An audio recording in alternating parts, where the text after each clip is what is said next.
Okay, we're live for the latest edition of the Data Value Show. Today, it's product-oriented data engineering and management, and we've got my good friend JGP. I'm probably pronounced that incorrectly anyway, but yeah, hey, JGP, my best French accent. Oh, that's a good French accent. Well, welcome to the show.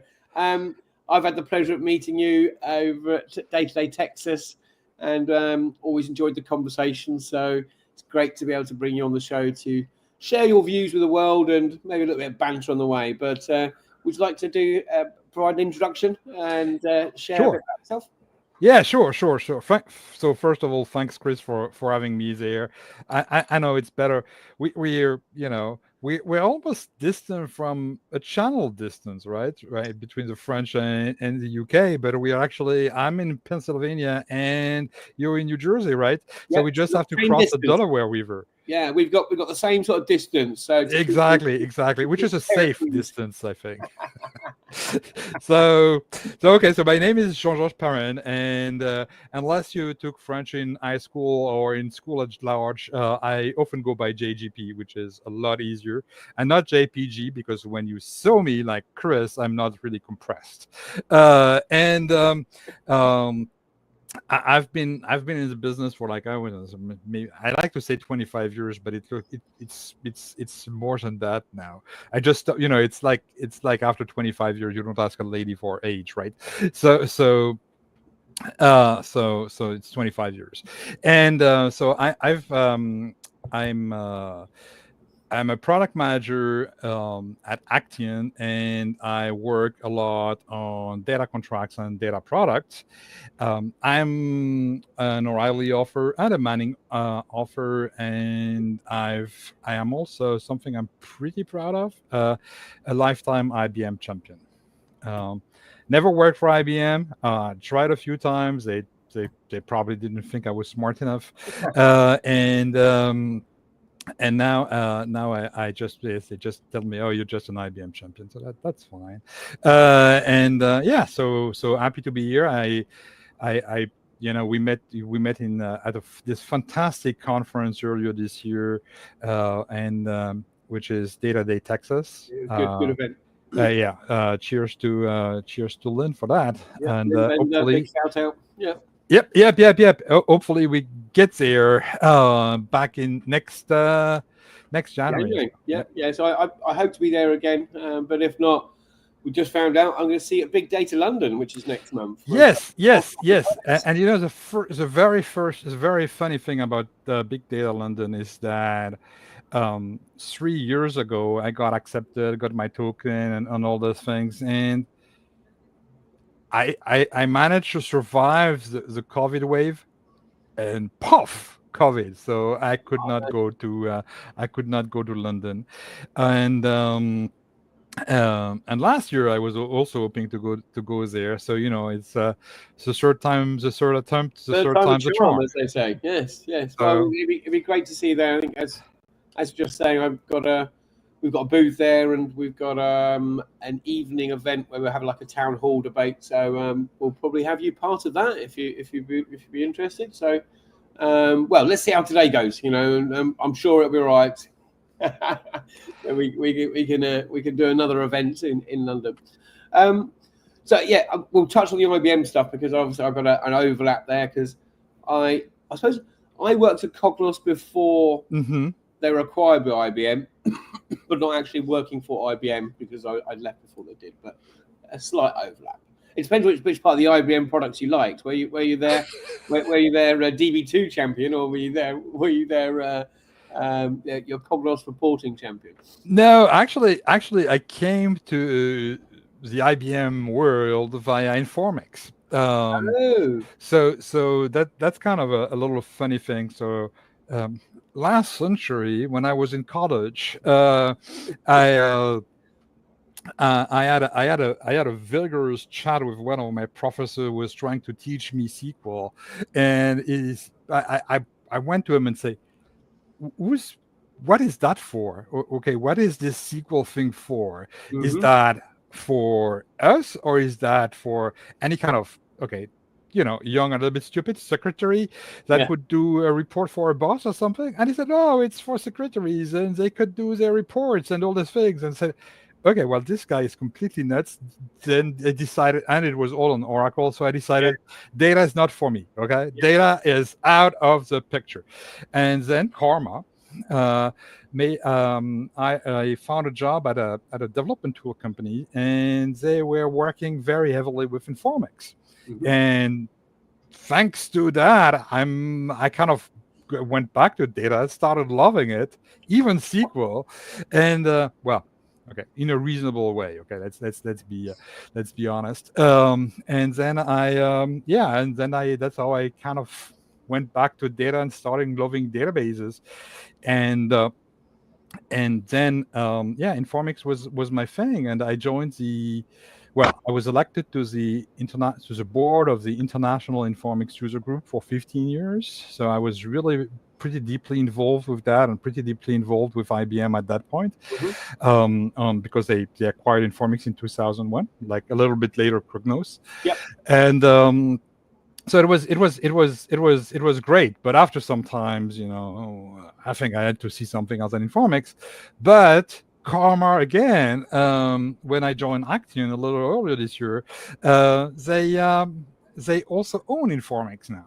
So so It's following you. I think I'm a hamster in a wheel, or something like that. So It's quite strange how these things get passed around. This software, all good software, where it goes to die, it doesn't die there. It carries on.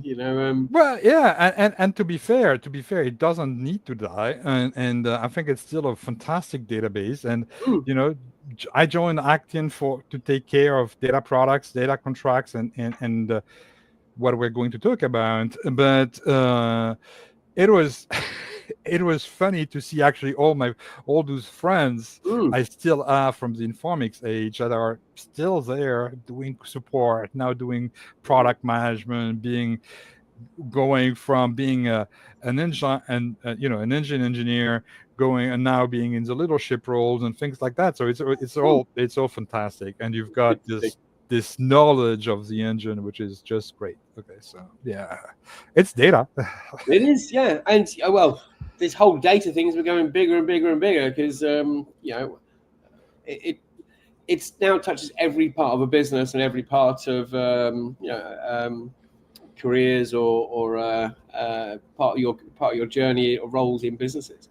But shall we let's go to our data products, because we can reminisce a little later about it. And I can talk about how fond I am. I mean, Ryan, is it Ryan Dooley? Yes, one of the Dooley brothers. He's a big IBM fan as well. So I think fan is a big word there, but yes. Yes. Okay. Ryan is a great friend of mine. Yeah. That's why I've never been invited on his show. So. Oh yeah, of course. I saw that. Yeah, and you're on here first. You say, well, Ryan, I pipped you to the post. So, data-oriented data product, a sort of approach to engineering and to management is being that vision that we've been trying to get towards, get to for a while. And oh yeah, of course. I saw. Oh, sorry. Sorry about that. No worries. I didn't know if I'd left something on one of my ones. And part of that is the ability for communication between different components of a product and the associated management of it. So this leads on to the data contracts, how these things talk to each other. So how would you describe data product-oriented data engineering and management? What would be your elevator pitch for the reason for it? You asked me to take my product manager cap or my marketing hat. So I think you and we've been around a little bit. Okay, so we've got the color of wisdom in our beards and stuff like that. And if everybody kind of remembers, there was a world before agile software engineering.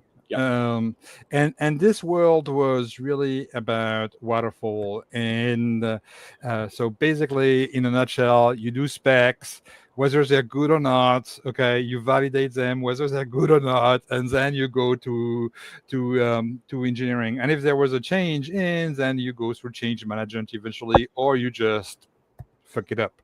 And I think that data, we've been doing that for a little bit like that for too long, and we needed to change that. So the easy answer is, oh well, let's do agile data management or something. And well, of course, some people tried and it failed. Okay, so I think that what has happened over time, and especially I think since Shamak Degani published a work around data mesh, okay, so that was 2019 to 2020 roughly, things have slightly pivoted, and we're bringing back ideas of agile into data management and data engineering, and that's why I was working with several people trying to find, there's everybody's talking about the modern data stack or of modern, and the thing is, but it's modern until next week, right? Or you've got something which is moderners and the thing, and then I always used to hate the term modern, because where'd you go from that? Exactly. It was ridiculous. Yeah, or the thing like it's Web 2 and then Web 3 and then Industry 4.0 and all those things. So you keep versioning numbers on your concept or something. So let's try more finding a name around that. So discussing with people like Joe Rice, Sanjeev Mohan, and in France, Philippe Newberg, we kind of coined the idea of product-oriented data engineering and management. Okay, so PODEM, which is actually a fun thing because it means we can in Catalan and in Portuguese. Was that by accident, or was we engineering? Totally conceived around this thing by accident. But anyway, so the thing is, I think it was kind of an interesting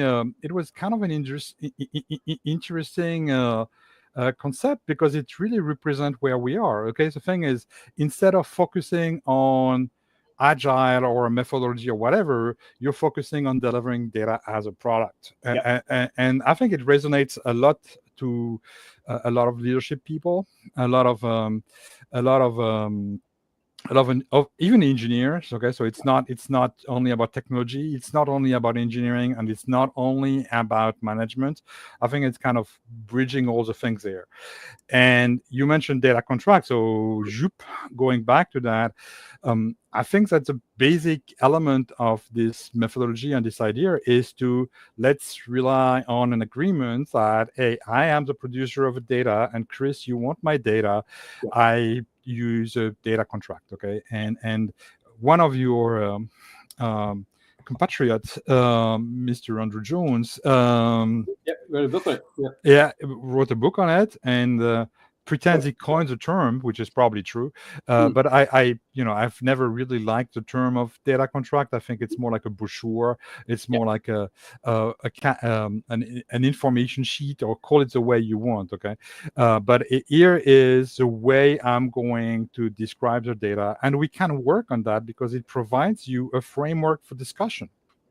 Yeah, it's the whole thing that APIs came around, and microservices came around, that Martin Fowler, obviously from ThoughtWorks, as well as the concept came around. And if you want to do this agile way, you need to have something to have a dependency that you're working against, because otherwise, if you're all going different directions, they're all going to join up. So I've always supported that approach.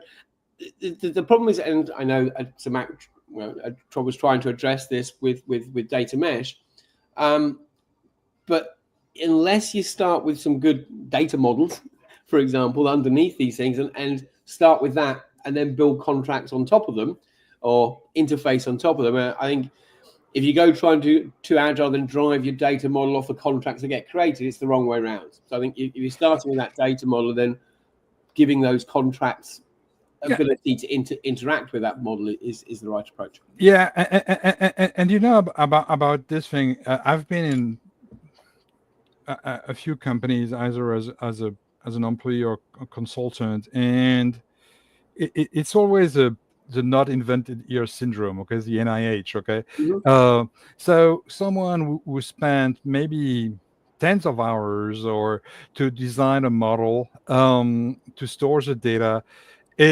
when you're thinking about, oh, I need to do data measure, I need to do data product, okay, every time the idea is, hey, let's destroy that, it was not good enough, okay, to remodel and do something else, okay. And I think part of what I'm trying to design around Podem is more like brownfield as well, okay. So someone has spent quality time designing something for this use case. Yep. So let's reuse that and turn it into something we can reuse, okay.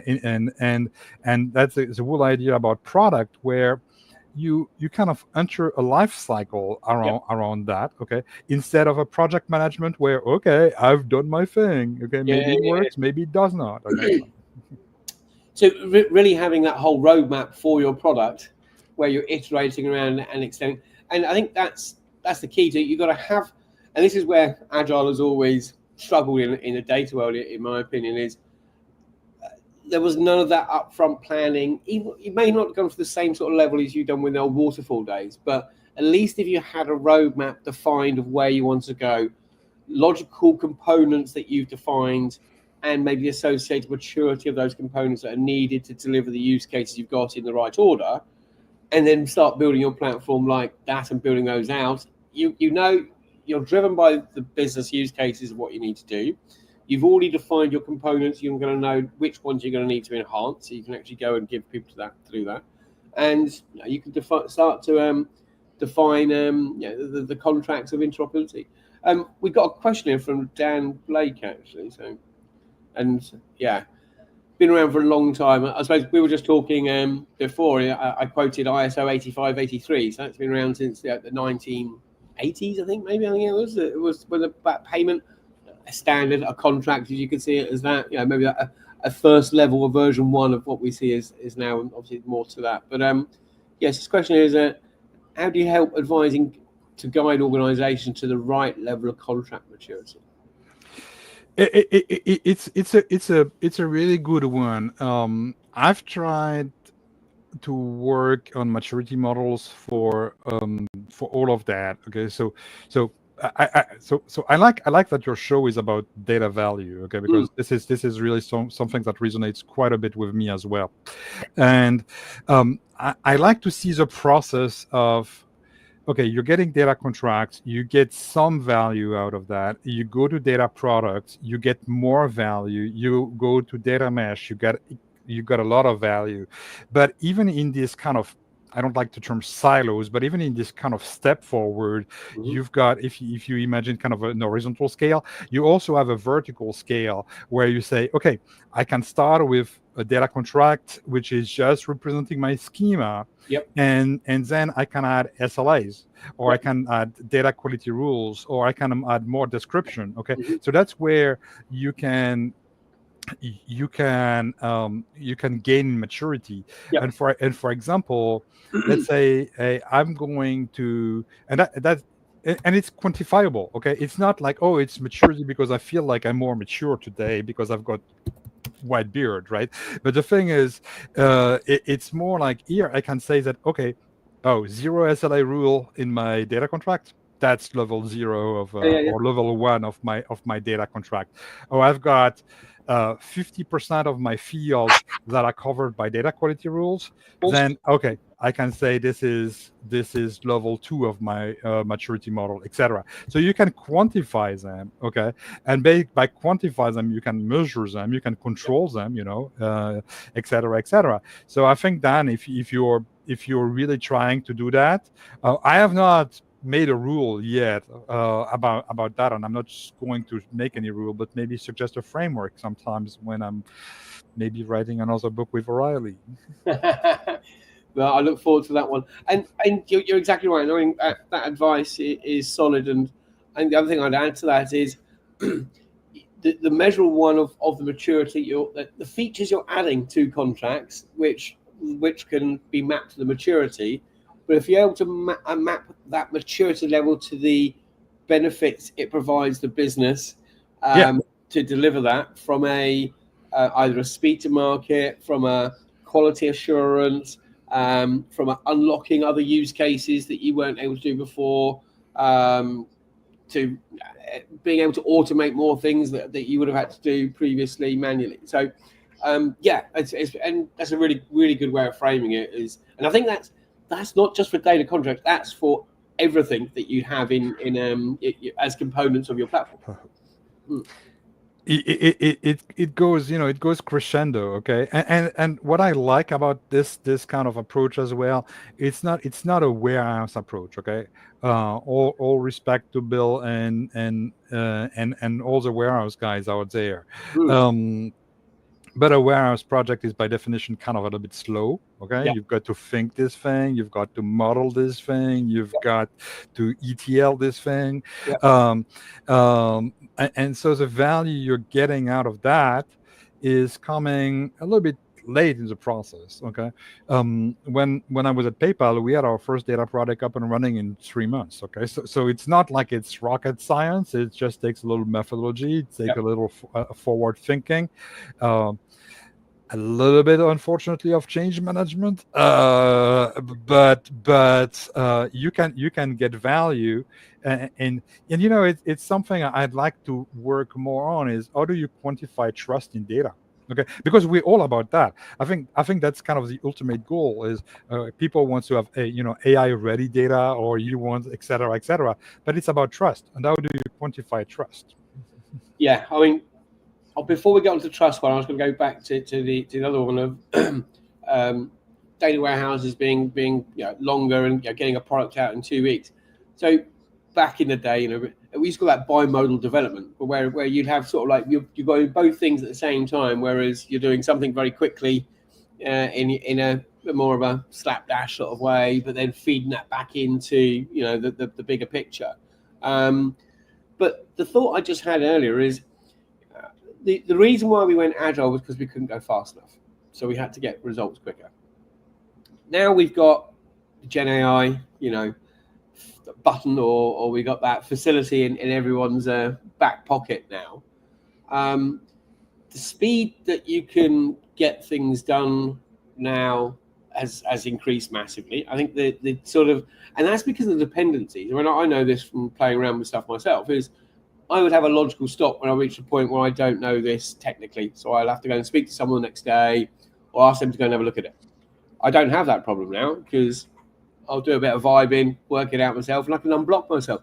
It won't be production ready, but it means I can get to the next point where my thinking and refinement of I can go back with an idea and then someone can productionize it.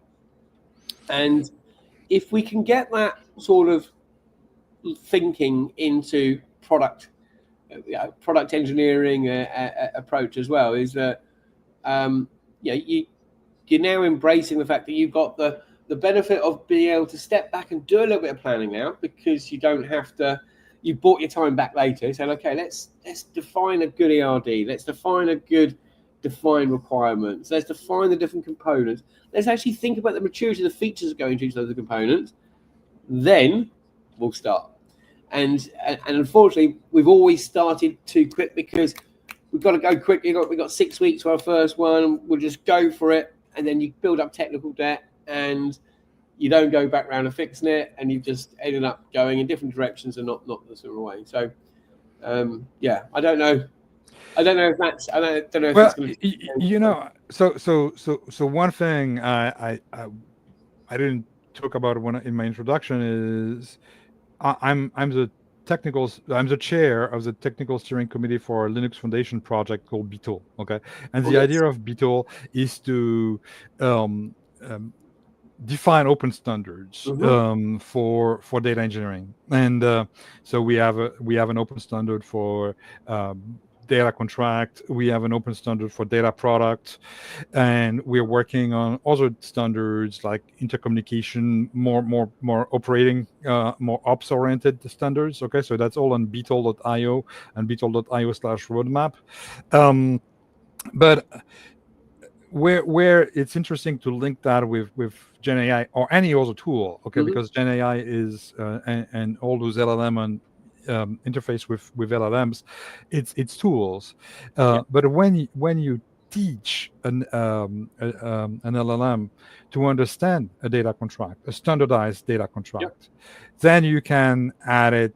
You can ask it everything. Okay, and the thing is, it's pretty obvious, and it's also pretty straightforward. Okay, so one task of standardizing data contracts around your data project, okay, and multiple outcomes. Okay, so I definitely worth it. I had Jay Palmer, who was talking at the Winter Data Conference I did in March. He was talking about large language models or small language models. He said it's specialized language models. It's had these specialisms, and you're right. If you can create micro specialized language models that are pointing to components or roadmap things and have that visibility of it, you can a lot of the heavy lifting can be done for you, but it can't do the thinking for you. You've got to do the design front. It can engineer the best thing you architect, but it can't architect the best thing it has to engineer. Yeah, I think it's a wonderful assistant. Okay, I love to see, and that's how I use AI. Okay, as an assistant for something. Okay, I'm writing this chapter, and I ask the assistant, did I forget something? Okay, and it comes with plenty of things which are meaningless most of the time, I would say, but sometimes it says, hey, you forgot about this thing, and it might be worth exploring and adding it. Otherwise, a kind of an early reviewer, for example. So I think that's really where I see the combo of that. And if you kind of pre-teach, okay, a little bit of your LLM, whether it's a specialist or even a general one, because standardized data contracts are pretty easy. Okay, so you get a lot of value, and I kind of I'm curious to see how far we're going with that. Oh dear, so I just put that on. Sorry, Dan. I was accidentally there, Dan. Just put the wrong one up. So I was just. There's no excuse now not to actually do data modeling. Before, there maybe the skills weren't there, or the fact you had to move quickly, and there was no chance of like re-architecting stuff. So you just created a table for each. There's no excuse for that now with the support you can get from Gen AI. So so first it can do that, and I think it's how much cycle do you want to spend on a perfect model. Okay, so I work in companies where they say, oh, we've got to have this enterprise model. Sure, but you're going to take 6 months to do the enterprise model, where I've got to deliver in 2 months. Okay, so there's always this conflict: do the right thing versus deliver quickly. And I think, yes, indeed, all these things can be accelerated. Okay, and I can't wait to have Joe Rice book ready. Give it to my LLM so I don't have to read it, and give it data contract so it can predict my life cycle for my next iteration, which modeling would be better. Okay, hi Joe. If you listen, I think actually Danielle is actually tuned in, but I can't see because it says LinkedIn user, but she's been quoted. So I think Daniel Simon, shout out to you, and Ramona, thanks for the comments. So let's go back to the BITL. So we touched on ISO just before. Well, we mentioned it earlier as well. We talked just before we got on the show. And I don't know what's going on with my camera at the moment. I keep disappearing. I need to change my background. So, and you're quite right. You don't want to pay for someone to go and do a date format for you, which there's some the currency ones it has and things like that. they're very simple, should we say? I mean, probably the payment one is probably one of the one I know of that's probably one of the more complex ones. So there is a bit of a need. There's a big need for this. The UK had the open banking standards, so that was enforced. So to encourage what we call challenger banks in the UK, to everyone to be able to use faster payments mechanisms and things like that. And yeah, I don't know if you've got something equivalent in the US for open banking. Is it the same? Have you got... I've seen some people looking at it. Okay, I don't know any banks that have implemented it, but I think some people were looking very seriously into it, including some fintech I worked at, but I cannot really comment on how much it's been in. But I think obviously I like standards. I think ISO is doing a fantastic job with standards, obviously. The only thing is, what I don't like about it is that they're pretty expensive. Okay, someone has to pay for something. Okay, it's not out of this law nowadays. Yeah, but I find it like, okay, you want to push something, and you've got this pay to entry kind of way, which, okay, I want a list of countries starting with two characters, and I want a list of countries with 3 characters, and I've got to pay to access this list. Seems a little bit, and it's not like it's $5, right? It's a little slightly more. So you can't go to Wikipedia and just copy the code then? Well, technically, you're not supposed to find them on Wikipedia. Oh, really? Yeah, because they're copyright of ISO.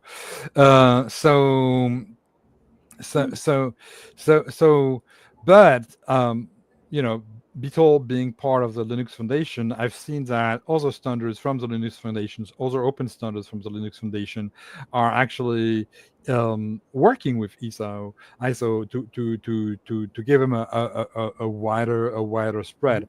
So I don't think we're mature enough to go that way. And the thing is, those groups at the Linux Foundation level doing that are, more solidified group with their own source of funding and all those things. So Beetle is not there yet, but we're approaching that with a very high level of rigor. Okay, and we started.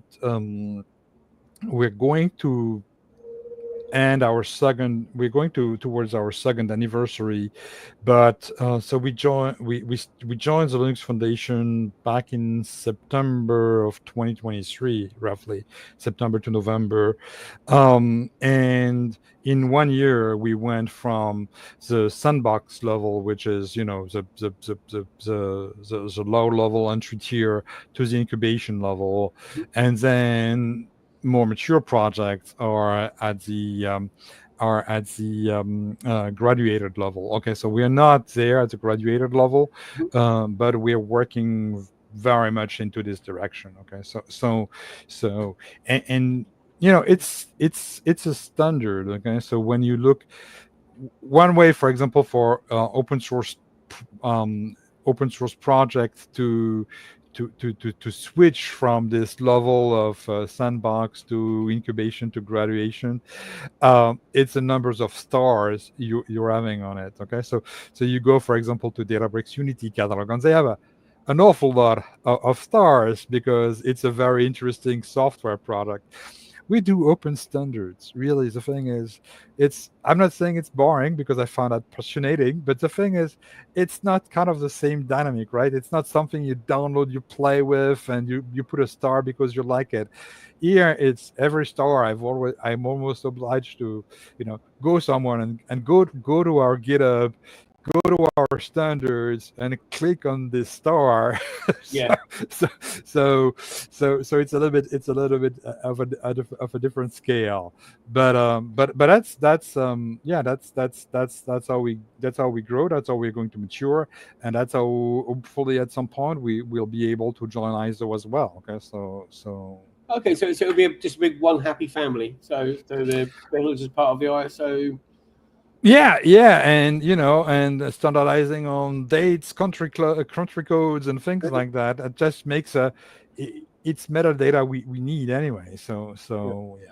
And yeah, thanks to the Dan just to, yeah, I'm not sure. I am my disappearing act. Yeah, I'm not sure what's going on there, but yes, I think yeah, you're right. It's been everybody in the UK. I think most banks, yeah, I think all parts of home use it. I think there's is it Bayern, the other one I've heard of as well that could be used for that. I don't know. I don't know who manages the Bayern standards.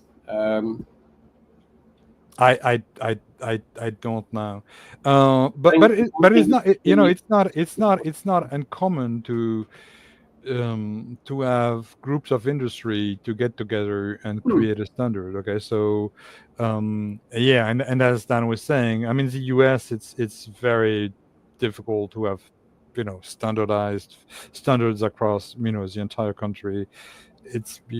At some point you realize that it's actually 50 countries, okay, plus yeah, DC. So yeah.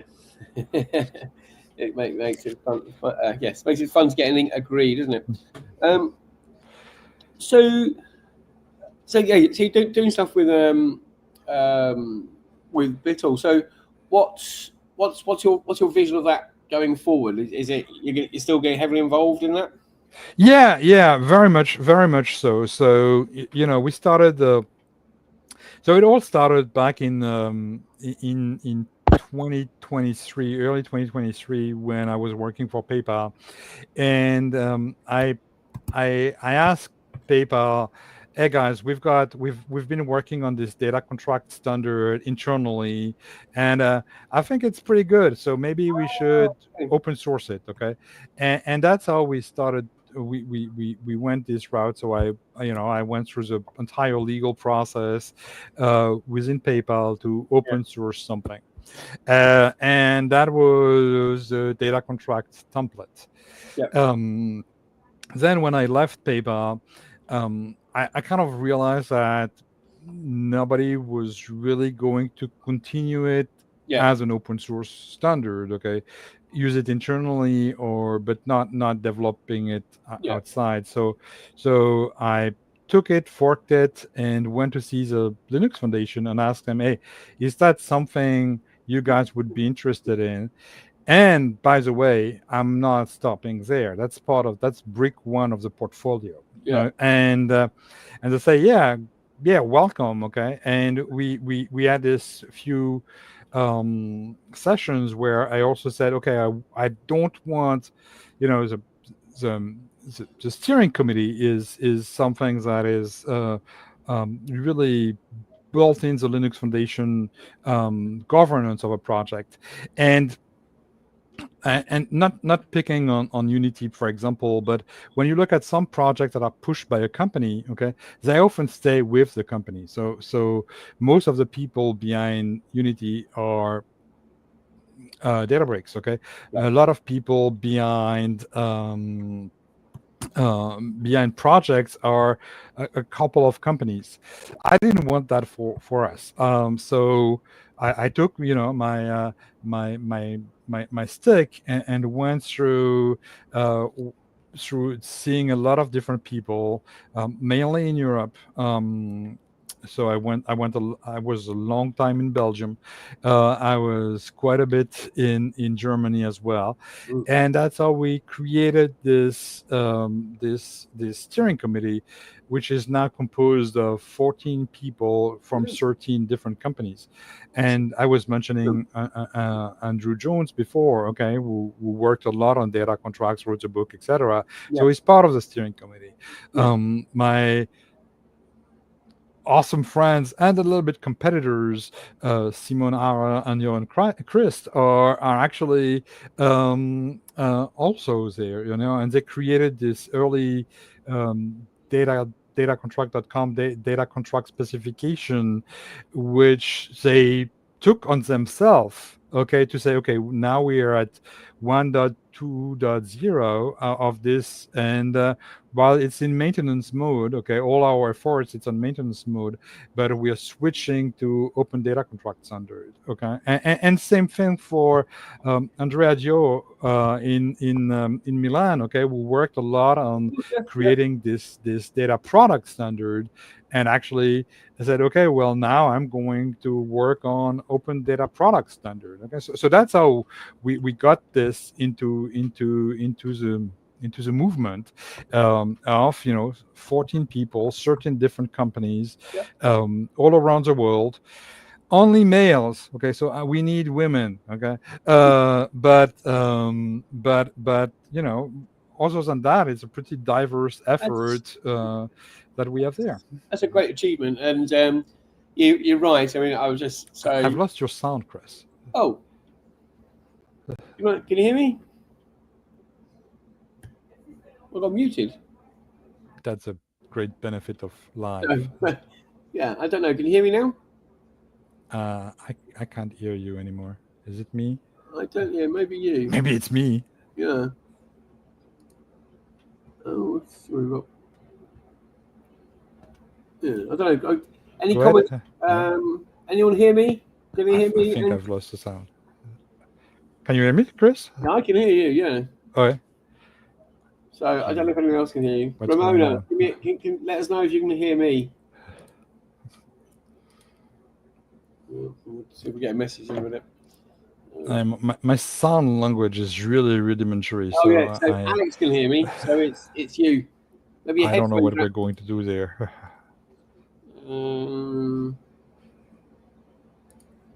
Can someone in the audience? Oh, you can hear us both. Okay. Yeah. So it's really on me. Oops.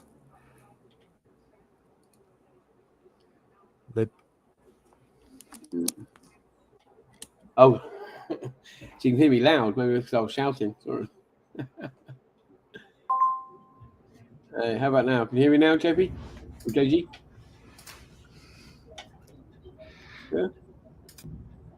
The gods of technology are terrible. Yeah.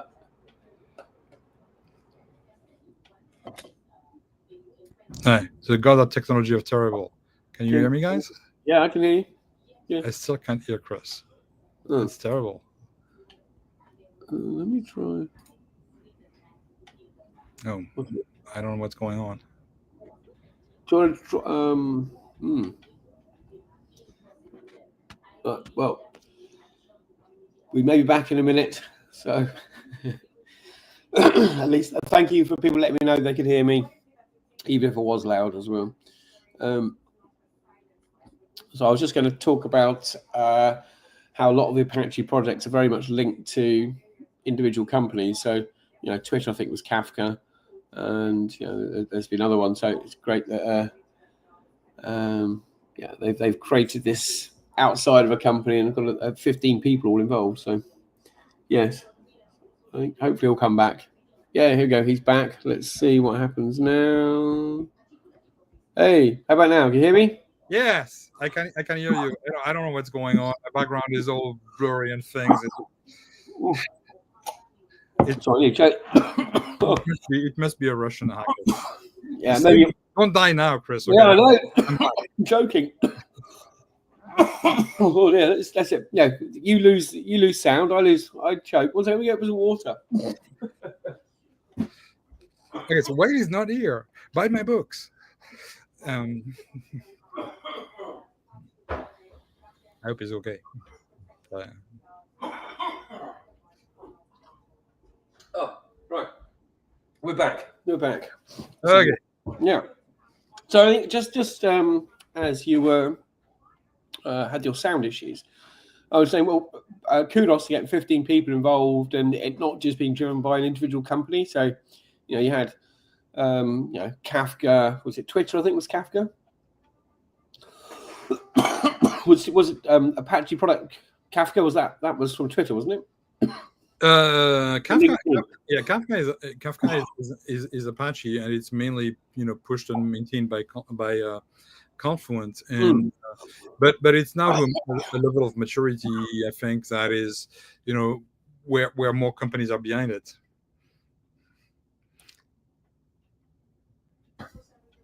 Oh dear.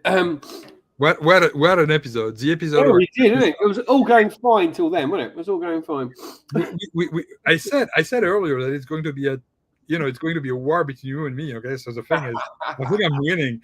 You tried to cut my sound, and now you're dying. So I'm on my way to win. Okay, so I was going to try and find the Holy Grail one of the Monty Python with like the French taunting the English. So I didn't get a chance to do it. That was probably the best scene ever in Monty Python, by the way. So I will taunt you a second time. I think that was what makes me laugh. So another note I made here was we talked about IBM in the past. We talked about ISO from back in the day. And I think Ramona put a comment on there about, we always try and reinvent the wheel or create new names to things. And I think I use this term, we look to the past to innovate for the future. And there's so many things that we've already solved in the past that sometimes get overlooked with technology changes or a good example of that, the big data bubble where everyone forgot to data model. It was all schema on read. And then we realized, okay, there was a reason why we did that. And so I think I do see many parallels of the semantic layer stuff that's going on at the moment as well.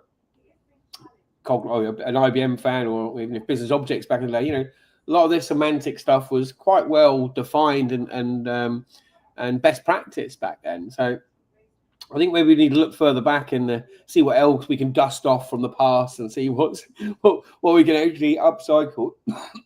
Well, I'm totally with you, and I think I kind of one of my first book I published at Manning was Spark in Action, and I was trying to in the book describe how we were how we reached this point. Okay, so because I think there's a lot of explanations that we can come in our past as well, and learn from our mistakes and errands and paths and journey and things like that. Successes. Well, when you do have them.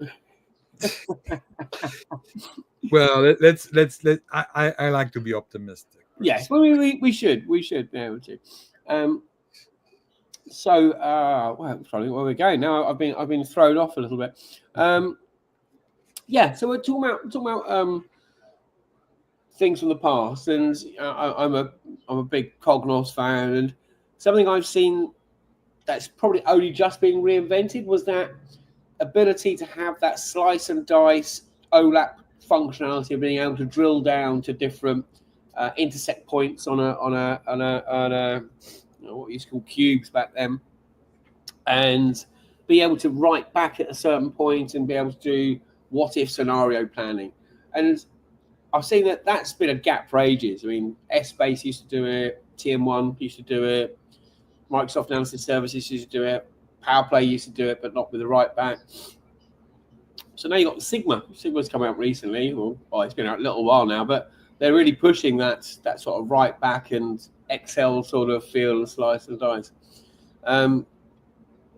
So yeah, I wonder what other things are going to actually come out of that. We're going to go back to ETL soon, probably. We'll go back to that. We'll stop doing ELT. Yeah, there's a bit of this pushback and okay, I'm not teasing Joe there, but when Joe Rice is working on modeling, okay, modeling was kind of a little bit on the back burner to stay that for a while, and we're kind of reinventing it. I often like to joke also about contracts. Okay, even if Andrew Jones coined it and worked the first book, but the thing is, back in the 90s, I was working on case tools, which were taking a schema and then based on an enhancement of the schema and generate an application. That's a data contract use case. Okay, so we keep learning, and the most funny thing is, I think it's when the web, when we got the web in the early 90s, which was page by page, okay, which was very much similar to what you're doing with a mainframe, okay. So we keep reinventing ourselves with the same thing, putting a new name and thing, and relabeling things. So is it, and there's kind of this incremental improvement at each time.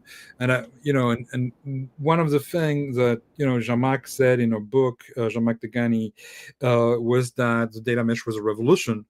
um, I I I I I I I don't know if it's a revolution or just a good evolution. Okay. Yeah. So what could be next? I think it first. I think it's going to accelerate because, as you said, AI. We have this pixie dust, this AI pixie dust thing everywhere. Sometimes in a completely insane way, and sometimes in a meaningful way. And so I don't know what's going to be the next thing, but it's going to come quicker and it accelerates from before. Okay. It could be, smarter data quality rules. It could be SLAs and all these things that makes a lot more sense. Okay.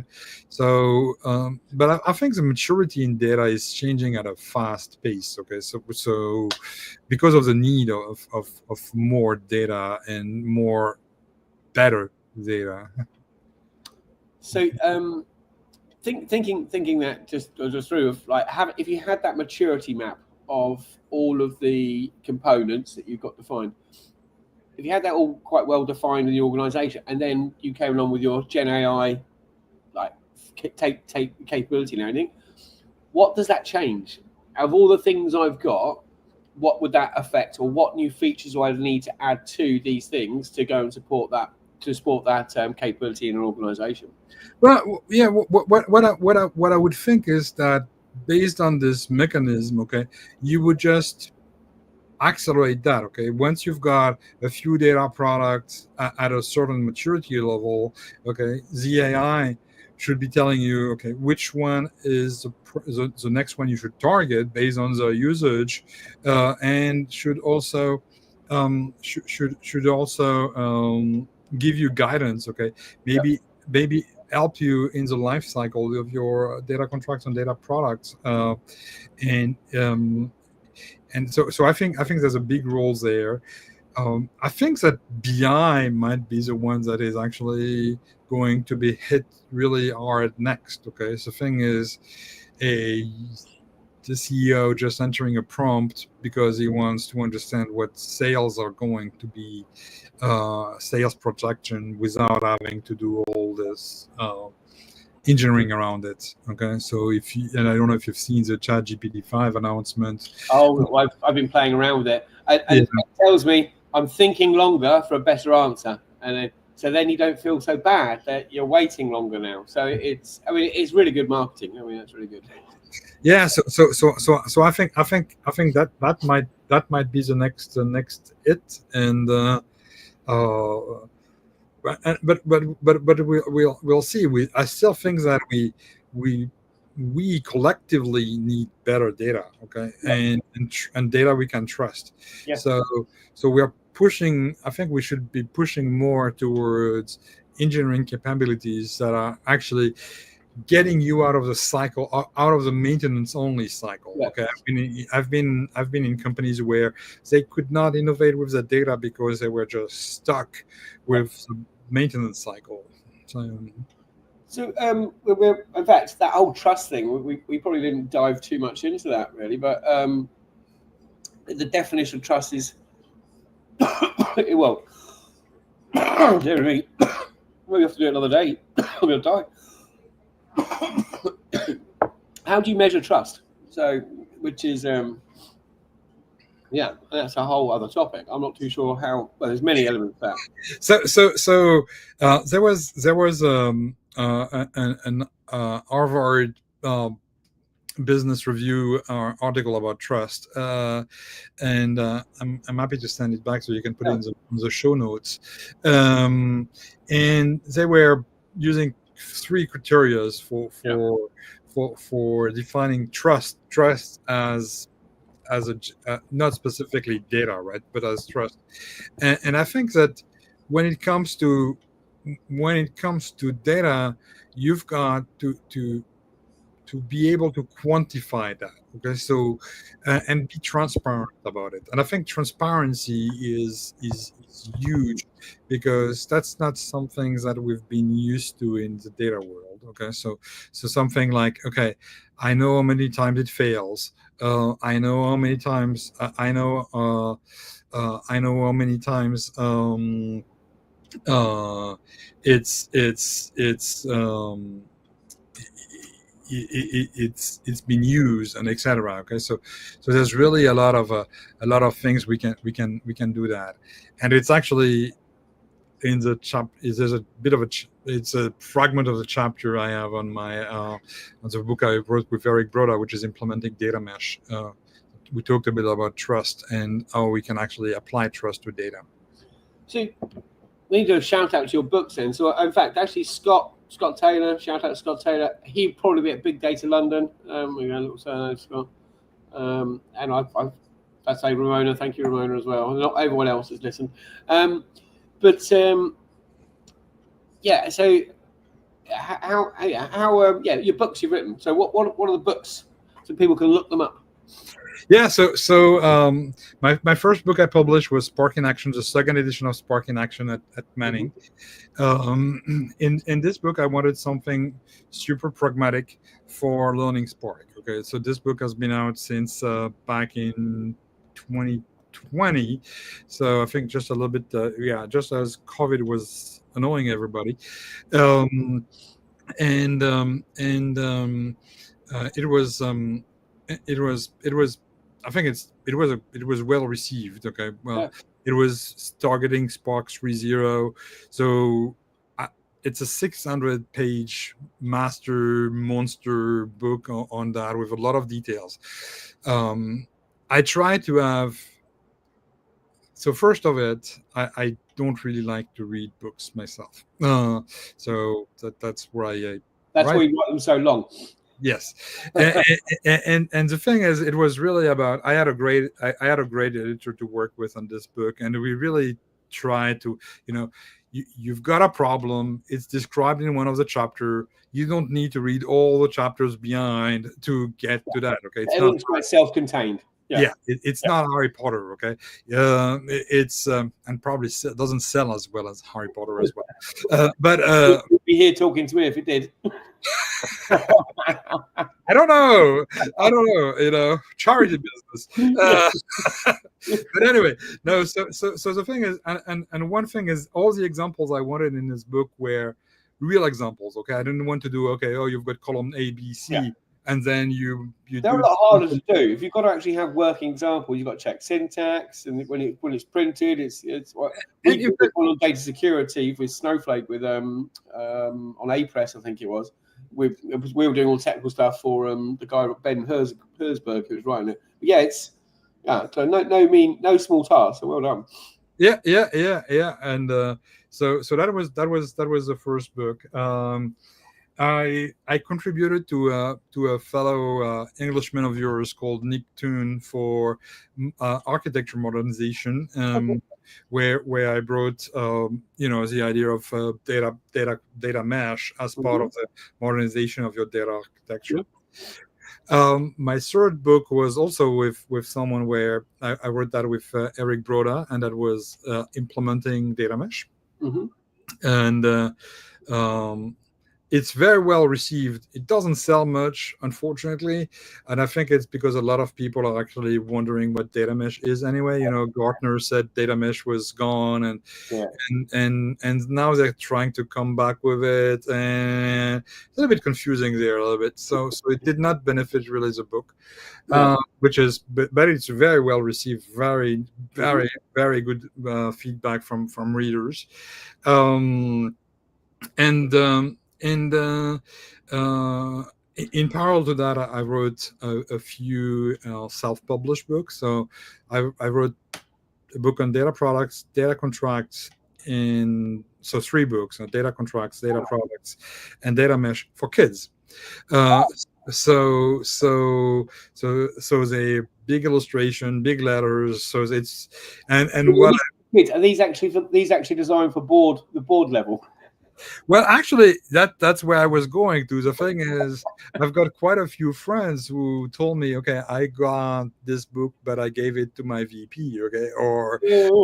and the It's thing like a is, joke, isn't it? As well, it's like it's dumbed down for them. It's sort of like, yeah. I wouldn't say dumbed down because that's kind of a little bit, Oh, sorry, no, you can't. No. yeah. It's been diluted. It's a popularization of a story, okay. Yeah. And those books, they're only on Amazon, but worldwide the Data Mesh one has been translated in 7 or 8 languages now, and they sell relatively well.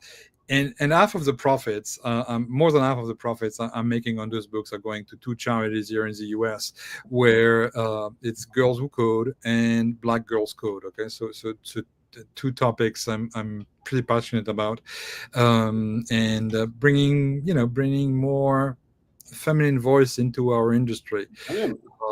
So it's not thousands of dollars or billions of dollars coming in, but it's I think it's a good start.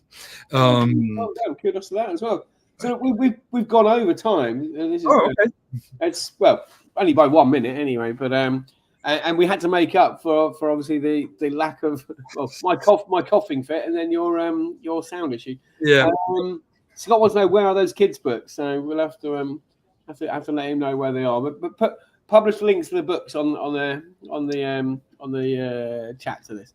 Yeah. So will anyone want to contact you, reach out to you? Where can they best? I think it's LinkedIn. I'm trying to build up something on Substack as well. I'm